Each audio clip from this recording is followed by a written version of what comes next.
Have you ever wondered how a simple game of golf can unravel a tale of friendship, rivalry, and a dash of mystery? Well, let's dive into the captivating world of fairways and greens, where Tom and Frank are about to tee off. On a seemingly ordinary day, under the clear blue sky, the game began. Frank's ball landed in an unfavorable position, giving Tom the advantage to take the first swing. Despite the promising start, Tom's shot ended up in the front bunker. With a sinking heart, he trudged towards the green, questioning how he had botched up what seemed like an easy shot.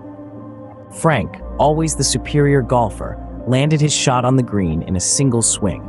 A smirk crossed his face as he glanced towards Tom, who was still contemplating his misfortune.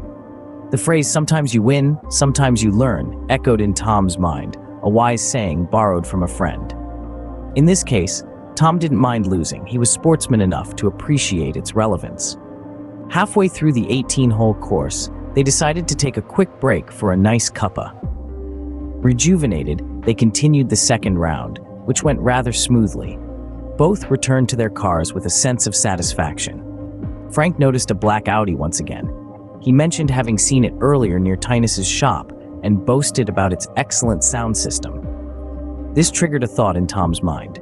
Wasn't Susan's new boyfriend from Tilburg the owner of a black Audi, one with a fantastic sound system? Could he also be a golf enthusiast? As Tom lost himself in thought, Frank asked, "What's up?" Tom shrugged it off, bidding Frank goodbye, and mentioned he might invite Morgan to join them next time. So, there it is, a day on the golf course, a game of swings and misses, of victories and lessons. Sometimes it's not about who wins or loses, it's about the camaraderie, the shared laughter, and the memories created. And perhaps in the end, it's also about the little mysteries unraveled, like the owner of the black Audi. As the sun sets over the golf course, one thing remains certain: there's always more to a game of golf than meets the eye. Imagine a day that starts with the gentle thud of a golf ball being launched into the clear morning sky. As two figures stroll across the green, they're not just discussing the scores of their game. They're talking politics, specifically about an upcoming broadcast with controversial political figure, Geert Wilders. This isn't just any political discussion though. It's the calm before the storm, as the broadcast is set to be a whirlwind of debates, commercial breaks, and an interactive internet and telephone forum. In a unique twist, the audience has been invited to send in their questions, with the best one winning a dinner of their choice, courtesy of Geert Wilders himself. Curiosity fills the air as one of the men, Tom, breathes in the fresh scent of the upcoming spring. He can't help but wonder about the broadcast, and his companion Frank shares his anticipation. Frank reveals that Wilders will be making his rounds without conspicuous security, visiting places like the Moluccan Church, a mosque, a few schools, and an open ship in Hintermastrat, all under the escort of 2 motor agents. From there, Wilders will head to the City Hall for a lunch with the mayor and councillors, followed by an informal drink and political hour with well-known people from Bosch. Frank and his colleague Peter will be there to provide live commentary. After this, Wilders will head to their studio for a break before the broadcast begins at 8 in the evening. In the midst of their conversation, the men continue their golf game. A wooden 3 is selected, a sip of iced tea is taken, and the game continues. As they converse and enjoy the beautiful spring day, the discussion shifts to family. Frank asks about Tom's daughter Morgan, a 19-year-old fashion designer working in a bridal shop in Belgium. Tom shares that they don't see each other often, but when they do, it's a whirlwind of catching up. No news is good news, he mentions, expressing his happiness for his daughter's success. This is the calm before the storm, the anticipation before the broadcast, the quiet before the debates. It's the sound of a golf ball being launched into the clear morning sky, the taste of iced tea on the tongue, the scent of spring in the air, and the sound of politics being discussed on the green. It's a day in the life of 2 men, discussing politics and family over a game of golf. It's the anticipation of the upcoming broadcast with Geert Wilders, filled with debates, questions, and the hope for a successful event. This is the calm before the storm, and the storm is coming. The day begins with Geert Wilders, a well-known political figure, starting his program at 10 in the morning. His first visit is to a mosque, and despite the reservations of some of the community members, the visit goes smoothly, Imam Grossfeld, a respected convert in the local Muslim community, has done his utmost to facilitate Wilder's visit. The imams from various cities invited by Grossfeld receive Wilders with open arms. A tour of the mosque is followed by engaging discussions with some of the attendees. It's enlightening, and both parties pledge to speak respectfully about each other in public. The entourage then moves to the Inloopskip, a shelter for former addicts, alcoholics, and the homeless. The conversation here revolves around the increasing number of homeless people, with around 20 new cases every week. Everyone is looking for a practical solution. An employee of the centre proposes a solution. If a homeless individual no longer has an address due to a lack of friends or family support, they can register at a fixed address. They would need to pay a monthly fee of €100 for this address, which could also be used to pay off their accrued debts. Everyone registered at the same address would retain certain securities, such as benefits and health insurance. According to the employee, this is a step in the right direction and easier to monitor administratively. It would also facilitate debt repayment arrangements with creditors with the help of the Inloopskip's experts. It's a move to prevent people from falling through the cracks, becoming illegal, and becoming untraceable if they can provide for their housing, but not a permanent address. After this enlightening visit, the party heads to the city hall for lunch and the political hour. To sum up, the day begins with a mosque visit, fostering respect and understanding between different communities. Then the focus shifts to a pressing social issue, homelessness, and a potential solution is proposed. It's a day filled with enlightening discussions, practical solutions, and a glimpse into the life of a political figure.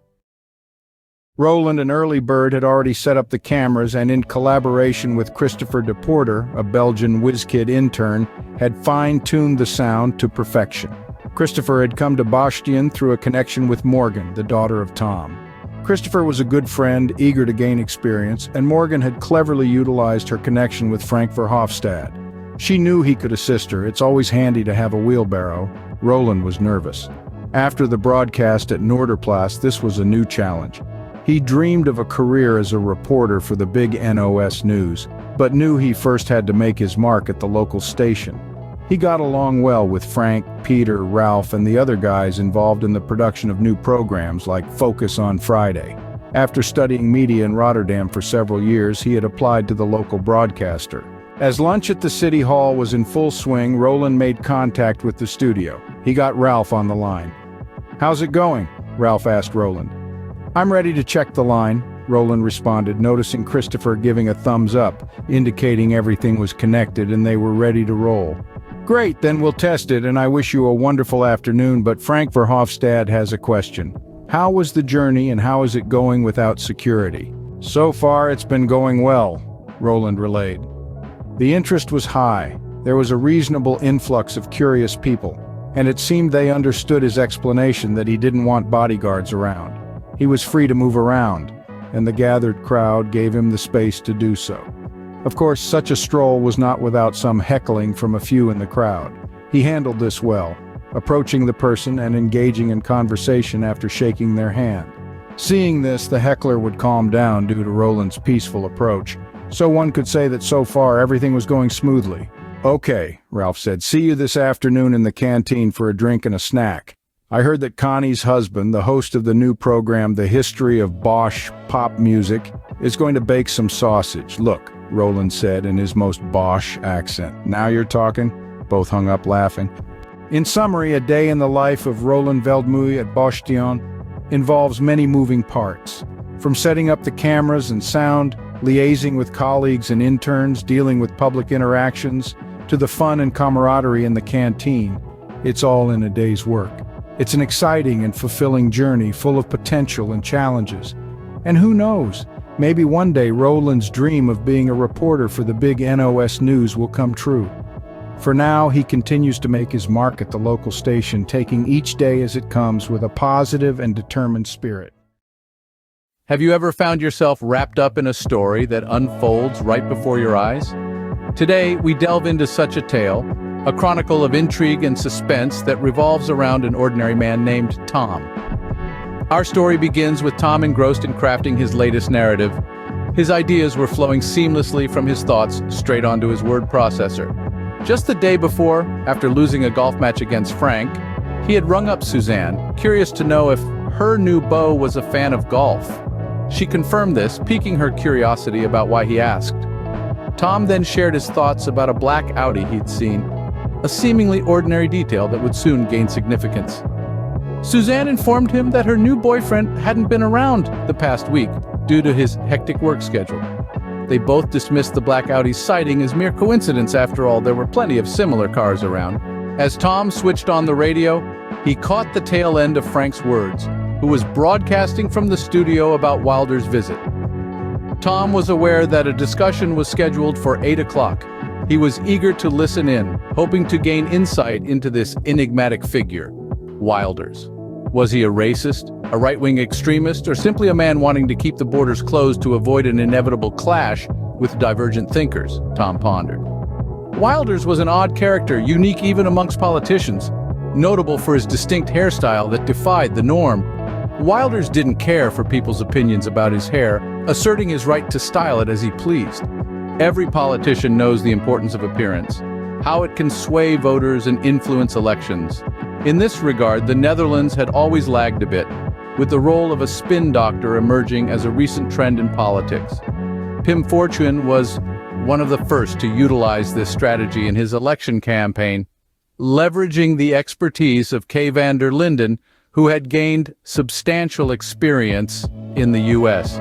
Peter R. de Vries also benefited from the same person's services, improving his impression through his dressing and speaking style. As our story reaches its climax, Tom hears Roland Veldmoy in the background, reporting on the departure of the politician towards Bosch. As he listened, an unexplainable tension crept over him. Unable to decipher this feeling, he turned up the radio. And so, our tale comes to an end. A chronicle of an ordinary day in an ordinary man's life, brimming with intrigue, curiosity, and an undercurrent of suspense. A reminder that sometimes the most extraordinary stories are woven into the fabric of everyday life.